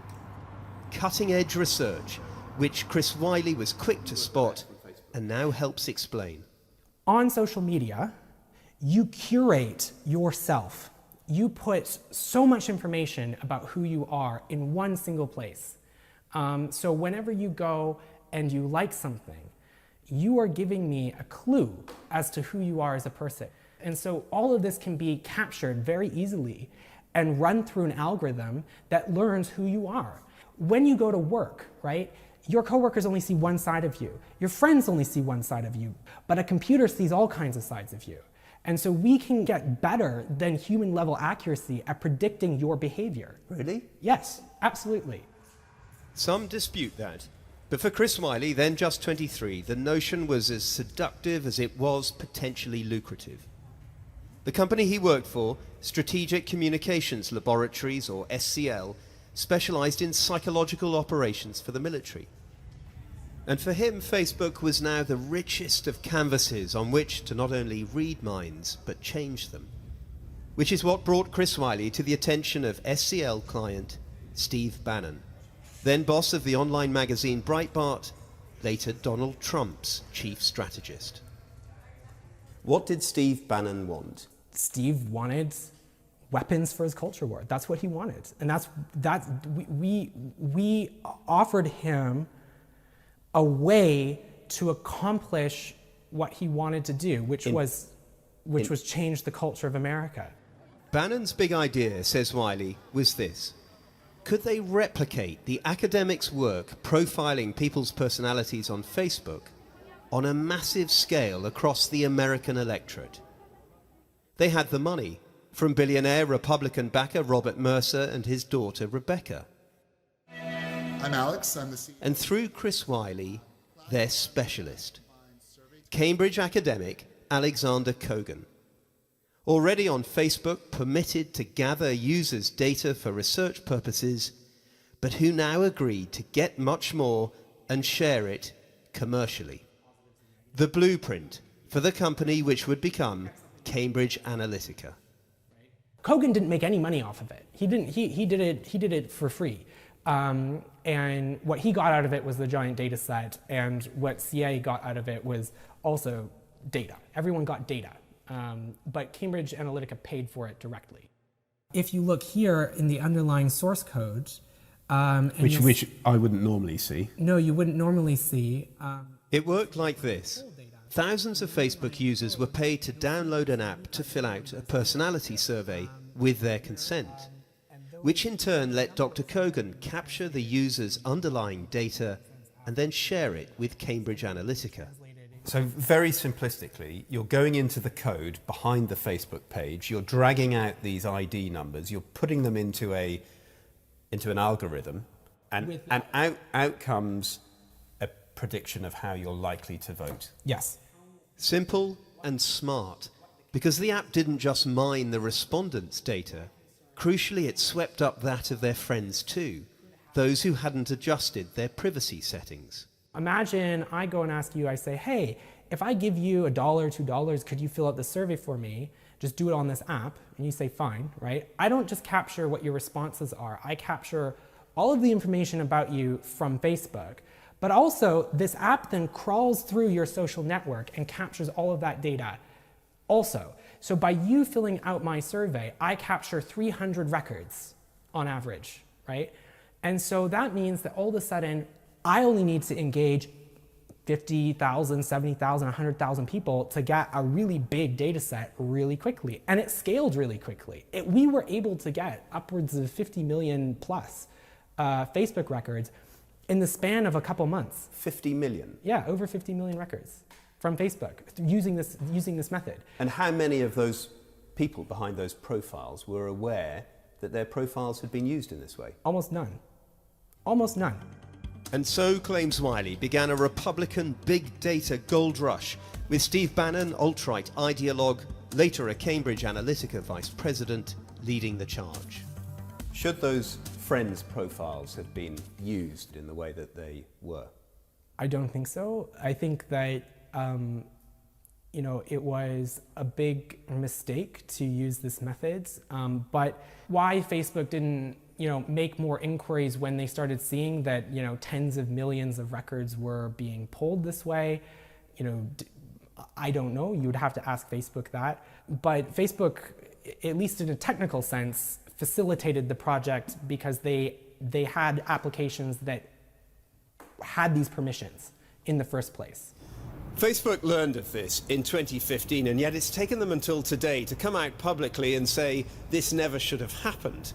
They've yet to acknowledge that this involved around 50 million users, instead talking of 270,000 plus friends.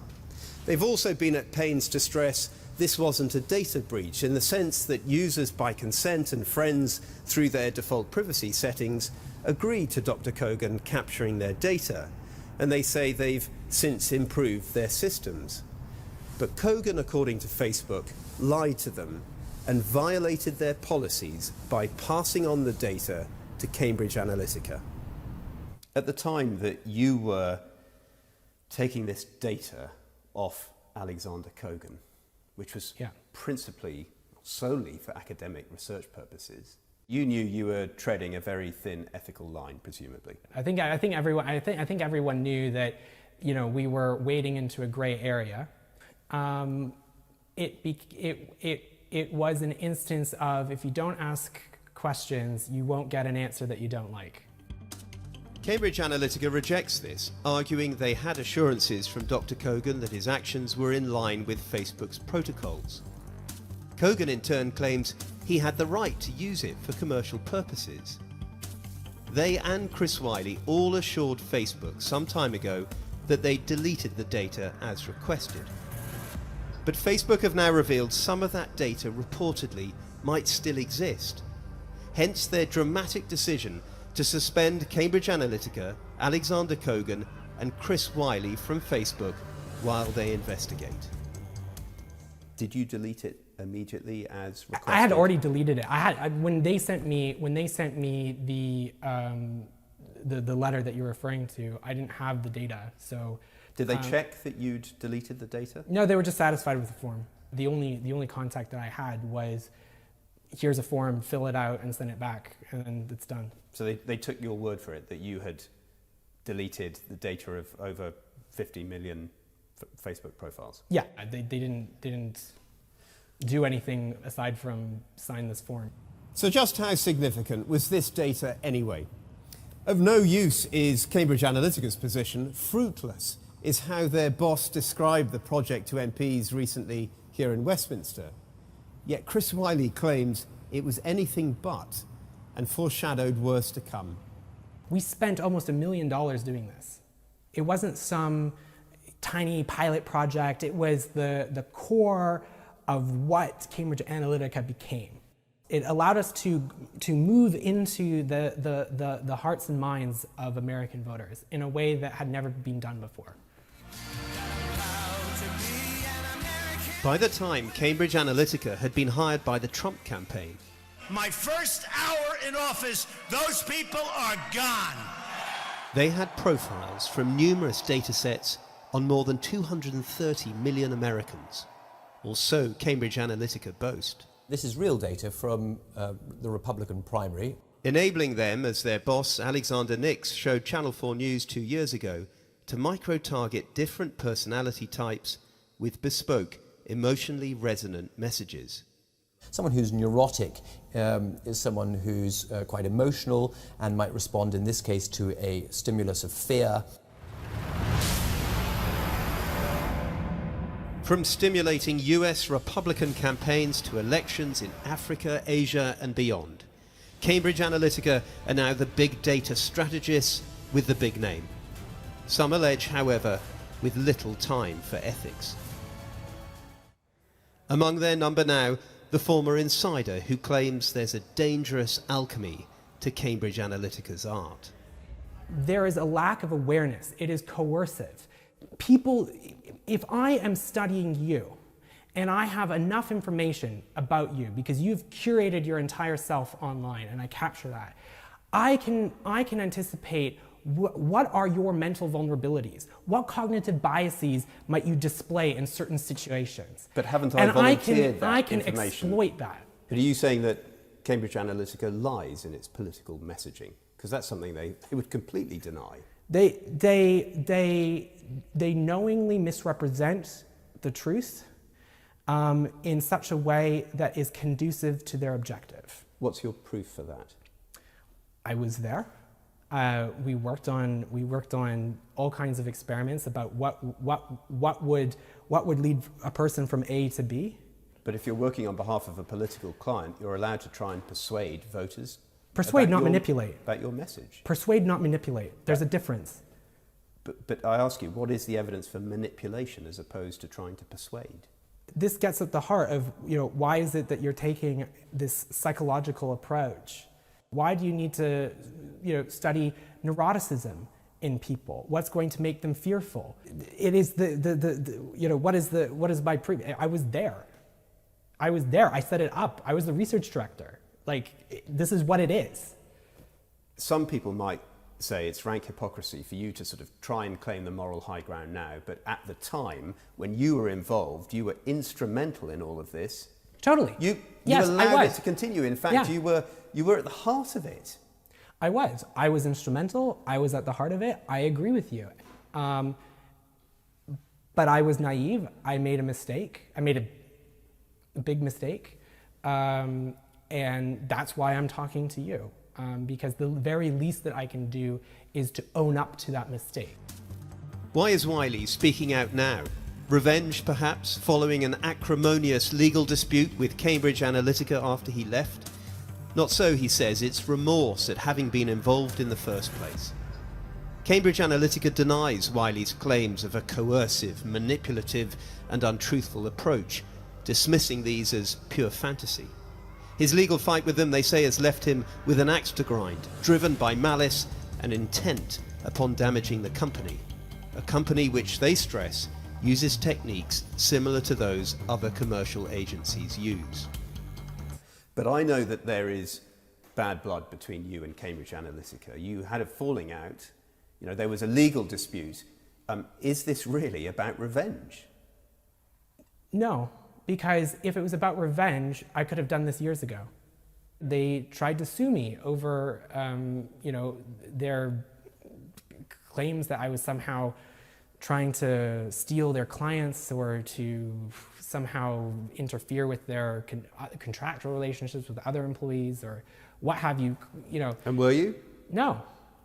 I mean, first of all, I don't want to work for the alt-right. The notion that I would want to somehow recreate Cambridge Analytica is, for me personally, absurd, because why would I, if I wanted to recreate Cambridge Analytica, I should have just stayed, right? But I didn't, I chose to leave.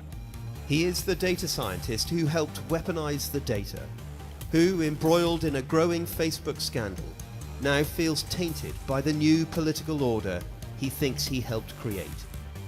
But he knows all about the power a carefully directed message can have. He did it for Cambridge Analytica back then, just as he's doing it against them now. The international agenda today is unforgiving. 2 wars, conflict in the Middle East, ongoing threats of violent extremism and nuclear proliferation, global recession, climate change, hunger and disease, and a widening gap between the rich and the poor. All of these challenges affect America's security and prosperity, and they all threaten global stability and progress. Greetings, we are anonymous. This is an open message to you, Hillary. We know what you and your people stand for, and we do not forget. It seems lying has become second nature to you, or should I say your only nature. The amount of times you have been caught out is astonishing. You act like you will benefit the human collective, and many believe and blindly support you, but we know your real intentions, your real motives, and your real plans. And we know you are backed by the same dark suits that are behind nearly every other US president. You will not bring about change, at least not in a positive way, and you will remain a puppet, like all of those before you. Remember the 30,000 emails you deleted. Remember the countless times you have lied while under oath. Remember your shady weapon deals that helped arm ISIS, because we remember it all, as we do not forget, and we do not forgive. You may have the public tricked, but we will expose everything. The truth is about to catch up with you. You thought you could hide from your past, but you were wrong. I think that we have more than met the request from the State Department. The server contains personal communications from my husband and me, and I believe I have met all of my responsibilities, and the server will remain private. That's interesting. I guess you forgot that it is common knowledge that Mr. Clinton does not use email. So when you say the server contains personal communications from my husband and me, you are straight out lying. And since we are on the subject of Mr. Clinton, let's see what his Secretary of State had to say after his actions killed over 500,000 children. We have heard that 500,000 children have died. I mean, that's more children than died in Hiroshima. And you know, is the price worth it? I think this is a very hard choice, but we think the price is worth it. We see through the tricks, the lies, and the games. We see through your psychological tactics, and we see your desire for power, regardless of the consequences. Your Machiavellian behavior, your tendency to manipulate, deceive, and destroy for personal gain, is nothing new. Your master of the black arts of attack politics, is skillfully cloaked in layers of deniability. But when you need money, as all candidates do, your imprudence bewilders even your most loyal supporters. This pattern is a familiar one. Huge amounts of money are raised from political insiders, lobbyists, and special interest groups, but you have a very shifty and corrupt way of going about this. In the summer of 2007 you had to return nearly $900,000 to fundraiser Norman Shoup, because it was exposed that this money was made with illegal fundraising tactics. Norman is now under indictment for running a Ponzi scheme. It still amazes us how the media gives you a pass, and pretends none of these things happen, and they accept the Hillary operative line, that it is just old news, and to just move on. You are directly behind so many illegal political fundraising schemes, including donations from the Qatari government, but there are too many to go into right now. We do not want you in power. You will spread negativity to every inch of this planet. The Clinton Foundation was, from the start, a trapdoor for ethics. Now it seems it is also a mirror into Clinton's ethics, judgment, and hypocrisy. We are anonymous. We do not forgive. We do not forget. To all the current and future Zionist puppets in the White House, expect us.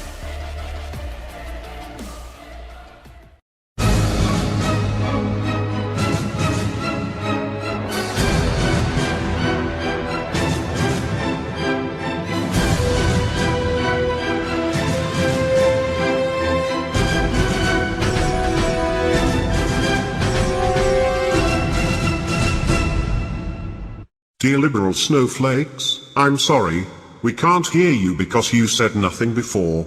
Here are the 41 times you said nothing. Are you ready? 1. You said nothing when Obama used drone strikes to execute people abroad. 2.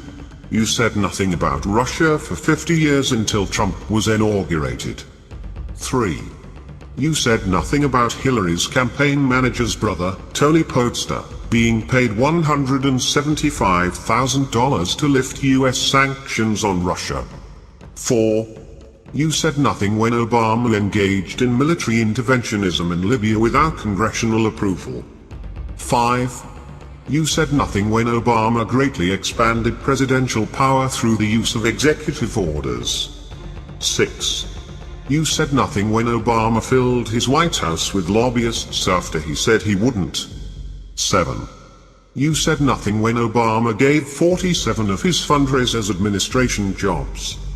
8. You said nothing about the murders and rapes at the hands of illegal immigrants. 9.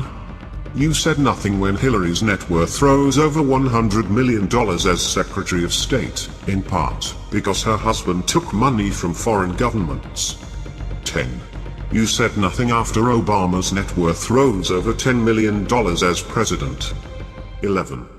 You said nothing when Obama's Justice Department wiretapped, surveilled reporters such as James Rosen and the AP. 12. You said nothing when Obama restricted immigration 6 times with executive orders. 13. You said nothing when Obama set a record for deportations. 14. You said nothing when Bill Clinton met Loretta Lynch on the airport tarmac during the Clinton investigation. 15. You said nothing when Hillary was fed debate questions. 16. You said nothing when Obama, Hillary, and Rice lied about a video in Benghazi. 17. You said nothing when Obama's IRS abused the rights of taxpayers. 18. You said nothing when Obama's White House held meetings with lobbyists in coffee shops near the White House to avoid disclosure requirements. 19. You said nothing when Eric Holder sold the guns you hate to criminals and some were used to kill Americans. 20. You said nothing when the Clintons took White House property. 21. You said nothing when Hillary laughed off defending a child rapist. 22. You said nothing when Hillary lied about her use of a private email server as Secretary of State. 23. You said nothing when Janet Reno, under Bill Clinton, used a tank to kill the Branch Davidians. And you were silent on the murder of a man's wife, son and dog at Ruby Ridge under Janet Reno. 24. You said nothing when, on May 13, 1985, a bomb was dropped on a row house in Philadelphia to uproot the black liberation group known as MOVE, resulting in a fire that eventually burned down 61 houses, killed 11 people, including 5 children, and injured dozens. 25. You said nothing when Leon Gonzalez was forcibly deported using guns. 26. You said nothing when George Soros paid protesters to burn parts of Ferguson. 27. You said nothing about states' rights until Trump's executive orders on immigration. 28. You said nothing about Obama's smoking. 29. You said nothing about the record numbers of people on government assistance. 30.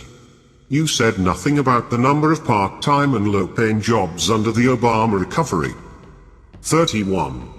You said nothing when Obama had SWAT teams raid a Gibson guitar factory and seize property, on the purported basis that Gibson had broken India's environmental laws, but no charges were filed.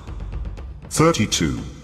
You said nothing when Obama claimed that the Fort Hood shooting was workplace violence rather than terrorism. 33. You said nothing about when Obama ended some terror asylum restrictions, by allowing asylum for people who provided only insignificant or limited material support of terrorists. 34. You said nothing when the national debt doubled under Obama. 35. You said nothing when 9 times the Supreme Court unanimously overturned Obama's expansive use of executive power. 36. You said nothing when Obama dismissed charges filed by Bush administration against new Black Panther Party members who were videotaped intimidating voters at a Philadelphia polling station during the 2008 election. 37. You said nothing when Obama released Guantanamo detainees that went back home to kill Americans. 38. You said nothing when Obama unilaterally changed congressional law by executive order. 39. You said nothing when Obama fired an inspector general after investigating an $850,000 AmeriCorps grant received by a non-profit run by former NBA star and Obama supporter Kevin Johnson. 40. You said nothing about the 36 Obama's executive office staffers that owed $833,970 in back taxes. 41. You said nothing when Obama and Hillary's actions with weapons smuggling caused the deaths of 4 Americans in Benghazi from counter-terrorism operations that had no congressional or judicial oversight. As I said before, so if you are voicing your objections about the months of Trump, I'm sorry, we can't hear you because you said nothing before. We are anonymous.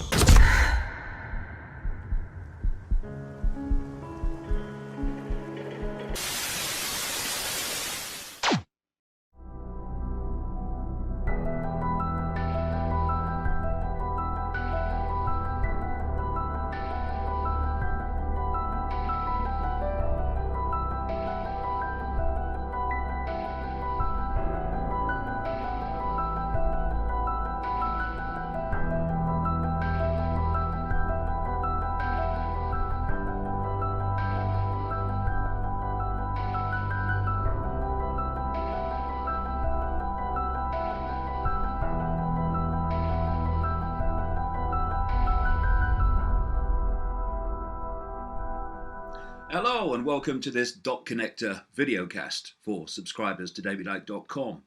Well, I thought about doing it this week dressed as a clown because I wanted to get into the spirit of the world we now live in, because you can call it a circus, accurate. You can call it a madhouse, even more accurate. Because we now live in a world where, while producing no evidence whatsoever worth a name, you accuse another government of using chemical weapons on their own people. And without that evidence, just by constant repetition, one of the greatest forms of mind control, that is repetition,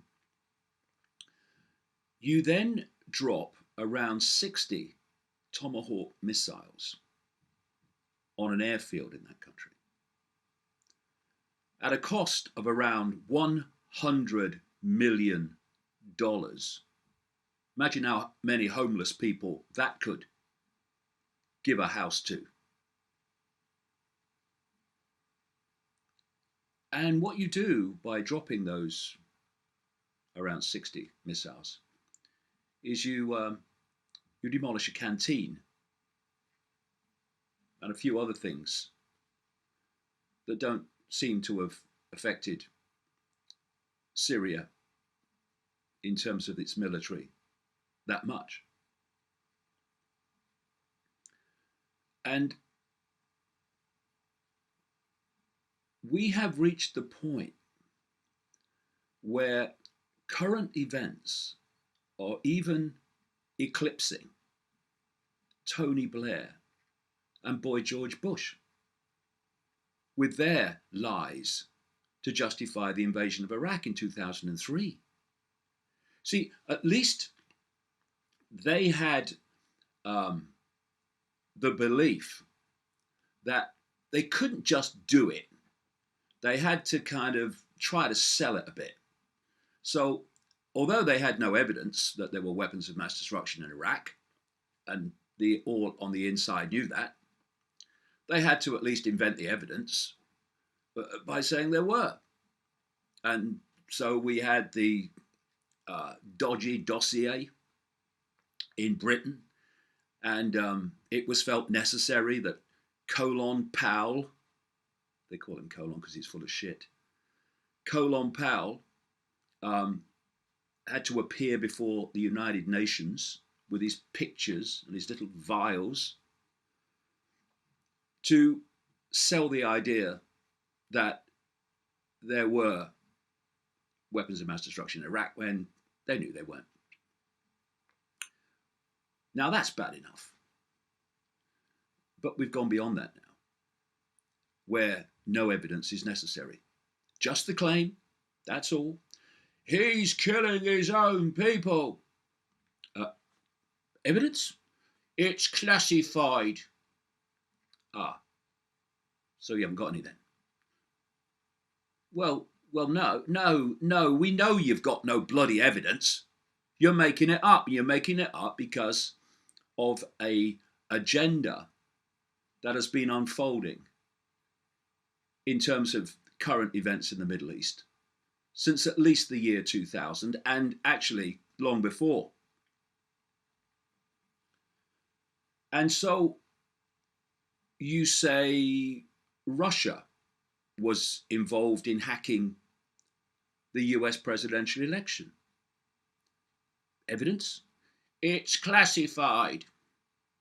So you haven't got any, and so it goes on. There have been many low points in the last week, but one of the lowest for me was when Tulsi Gabbard, a Democratic congresswoman, and from what I can see anyway, one of the few people on Capitol Hill with a brain on active duty, refused to accept the lies about Assad being responsible for using chemical weapons on his own people. She didn't say it didn't happen. She didn't say it did happen. She said, show me the evidence, because you can't do what you're doing and not produce any evidence in support of what you're claiming. Now, that was one of the few balanced, sensible, intelligent statements that have come out of the mouths of politicians this past week. But what happened? Bigwigs in our own Democratic Party and Clinton apologists said that she should be removed from Congress because of what she said, not accepting the official story with no evidence. This is the madhouse that we now live in. There's no common sense, no balance, no need for evidence. And if you ask for evidence to justify a mass missile attack on another country, then you're an extremist. This is the inverted society that I've been talking about all these years. And then you have the media. This is the media that in 2003 and in the run-up before was selling the lies of Bush and Blair to justify the invasion of Iraq. That same media now knows, people on the inside would have known all along, but all in the media now realize they were lied to. Now, two things about that. First of all, the same people who lied to them about no weapons of mass destruction in Iraq were the same people that told them the official story of 9/11, which has been used to justify all these invasions under the so-called war on terror. But the media now accept they were lied to over Iraq. But call people conspiracy theorists if they question the official story of 9/11 that came from the same people. And secondly, having been lied to so blatantly to justify an invasion of Iraq, they're now buying the same lies with even not even made up evidence, no evidence, to support the attack on Syria. It's extraordinary. This is the media that, ever since Trump was elected, has been calling him a liar and endless other things. But now, oh yeah, well, they believe him now. Why? Because he's dropped bombs on people. That shows you're a real president. It's like that that CNN host, what's his name? Fareed Zakaria, who said after the attack on Syria, this is the day that Donald Trump became president. But it's not the day Zakaria became a bloody journalist.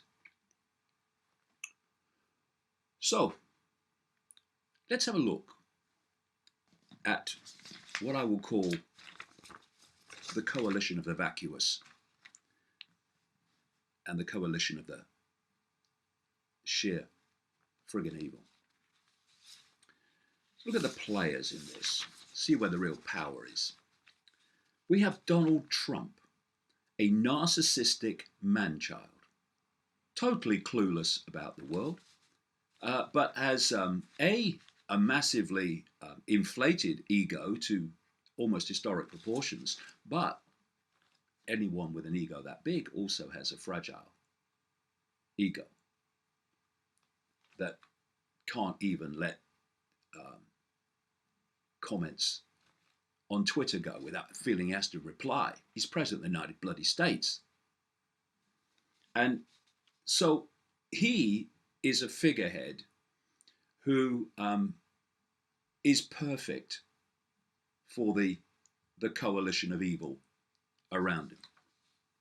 He's also a hostage to the demands, requirements, and agenda of Israel, the most pro-Israel president, possibly in American history. And think of the competition, not least via Jared Kushner, his son-in-law, who has known Benjamin Netanyahu since he was a child. Then we have Rex Tillerson, the Secretary of State and Exxon CEO. Again, clueless about the job he's doing. Contradictory statements virtually every day. Says one thing, says another, says one thing, says another. He must be catching it off Trump. And he is saying what those in the background are leading him to say, just like all these vacuous people I'm going to go through briefly. Then vacuous, not enough. The UN ambassadors for the US and the UK, Nikki Haley and Matthew Rycroft, Mr. and Mrs. No evidence, Mr. and Mrs. Have you got that piece of paper with the words on that I have to read? That's all they're doing, reading scripts that other people have written for them. Nikki Haley holding up little pictures of horrific scenes. What does that mean? That means they're pictures of horrific scenes. Just because you're holding pictures up doesn't mean the person you're blaming for what happened did it. Just like Colin Powell with his bloody vial. So we have Rycroft and Haley, who are just pouring out whatever they're told to pour out at the UN. Then we've got Boris Johnson. I find it hard to say, but I have to because unfortunately it's accurate. He's the British Foreign Secretary. I mean, buffoon Boris is foreign secretary at this time, who tried to get countries to impose more sanctions on Russia this week because of the Syria attack, because Syria's supported by Russia. And the evidence, Boris, it's classified. Yeah, all right. And this is what this is what this is what Johnson said this week. Russia must stop acting as a lifeline for Assad's murderous regime. This is the same Boris Johnson who, with the Foreign Office and the government in general, is supplying arms on a mega scale to Saudi Arabia to slaughter people in Yemen in that extraordinary carnage. This is the same British government that supported the Americans in going into Iraq and going into Libya. And actually, the two of them were behind the triggering of the so-called civil war, proxy Western war, in Syria. The hypocrisy is utterly stunning. Then we have a defense secretary in Britain called Michael Fallon, another software program in a suit. And you know, I can save the television networks and the media a lot of time and money, because all they need to do is get Michael Fallon in front of the camera just once and get him to say, I agree with the Americans. And then you can play it on the news whenever anything happens across the range of subjects. Because that's all he says. That's all he does. So you've got these vacuous frontmen and women. And then behind them, who's really pulling the strings here? Okay, first of all, you've got the neocons or neoconservatives, dominated by Israeli supporting Zionists and others, who were behind that organization, the Project the New American Century, that in September 2000 listed all these countries that are now being picked off, including North Korea, by the way, and Libya, and Iraq, and Syria. And they're now in there with the Trump administration. Then you've got the Secretary for Defense in the United States, James Mad Dog Mattis. And he was involved in the Gulf War, Afghanistan, Iraq, and was a central figure in the horrors inflicted in Iraq on Fallujah by the American military. This man is now at the top in the Pentagon. This is an article by Aaron Glantz at the Center for Investigative Reporting, and it's headed, Did Defense Secretary James Mattis commit war crimes in Iraq? And this is what Aaron says. Retired General James Mattis earned the nickname Mad Dog for leading US Marines into battle in Fallujah, Iraq in April 2004. In that assault, members of the Marine Corps under Mattis's command shot at ambulances and aid workers. They cordoned off the city, preventing civilians from escaping. They posed for trophy photographs with the people they killed. This is the guy who's now running the Pentagon and deciding who gets bombed and who doesn't. He goes on, each of these offences has put other military commanders and members of the rank and file in front of international war crimes tribunals. During the siege of Fallujah, which I covered, he says, as an unembedded journalist, Marines killed so many civilians that the municipal soccer stadium had to be turned into a graveyard. In the years since, Mattis, called a warrior monk by his supporters, repeatedly has protected American service members who killed civilians, using his status as a division commander to wipe away criminal charges against Marines accused of massacring 24 Iraqi civilians in 2005 and granting clemency to some of those convicted in connection with the 2006 murder of a 52-year-old disabled Iraqi who was taken outside his home and shot in the face 4 times. Is what's happening now starting to make sense in terms of current events?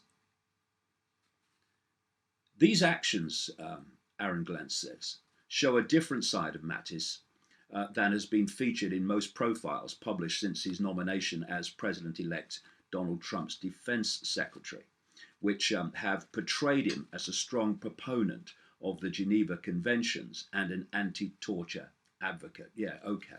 Is it any coincidence that it's under this guy Mattis that this mother of all bombs was dropped on Afghanistan this week? The biggest bomb ever dropped that wasn't nuclear? I think not.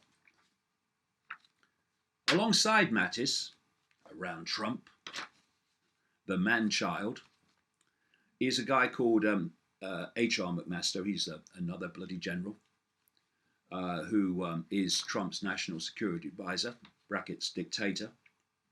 He was involved in the Gulf War, in Iraq, in Afghanistan. Trump's also given homeland domestic security to another general, John Kelly. And alongside this crowd, around Trump, pushing this agenda are the intelligence communities in the United States, also in Britain. There's the administration of the State Department and the Pentagon and the Defense Ministry in Britain and the Foreign Office. And of course, behind the scenes, you've got Israel pushing this same agenda, or they want the partition of Syria, have done for decades. And so this is the force. The force is much deeper in the shadows controlling this lot, but this is the immediate force around the coalition of the vacuous that we see in the public called politicians that is behind all this. And the idea that Trump is running the show is ludicrous. What is happening, as I said in the interview on the Richie Allen show last week that you can see on my YouTube channel, is that a script's being followed. Started with the Project for the New American Century in 2000, listing these countries they wanted to regime change. Said they needed a big event like a new Pearl Harbor to justify picking them off. They got 9/11 just by coincidence, nothing to worry about. And they've been picking them off ever since. And because Russia came in and threw a spanner in that works by supporting Assad against the Western-created terrorists, the situation was getting difficult for this plan, because Syria, with Russian help, were pushing the terrorists back. The idea was the terrorists would remove Assad. And so just at that point, we have, he's killing his own people with chemical weapons, which was claimed before and then shown actually to be terrorists that were doing it under the technique that I call problem, reaction, solution. Create the problem, get the reaction, it's terrible, do something, and then offer the solution, which is the solution this week, was bombing a canteen with 60 Tomahawk missiles. It's incredible, isn't it, that we have a president this week talking about that attack and emphasizing how when he was telling the leader of China what he was doing and what he'd done, the central point of the message was how lovely the bloody chocolate cake was they were eating. We really do have a very dangerous man in the White House because he is clueless and he's a clown, which allows that around him to call all the shots. And it's been a head shaker for me this week to watch that part of what calls itself the alternative media that's been supporting Trump and urging people to vote for him, and not that I was a Clinton supporter, either way, same things will be going on because of this hidden hand. But they were urging people to vote for Trump. Trump was going to be this new messiah that was going to put everything right. I mean, the naivety of it was just stunning. And, you know, in the last few days, some of them have been running for cover. Oh, Trump, no, I never said vote for him. And others are still trying to make excuses for him. A Trump that has come in, put generals, the military, in charge of domestic positions, key domestic positions, or civilian positions at least, in terms of the Pentagon, etc. And has handed the US economy to Goldman Sachs. And he's doing, you know, so many U-turns. It's in such a short time, it's just extraordinary. And when you put it all together, you know, that Stephen Sondheim song absolutely captures the moment. Where are the clowns? Quick, send in the clowns. Don't bother. They're here.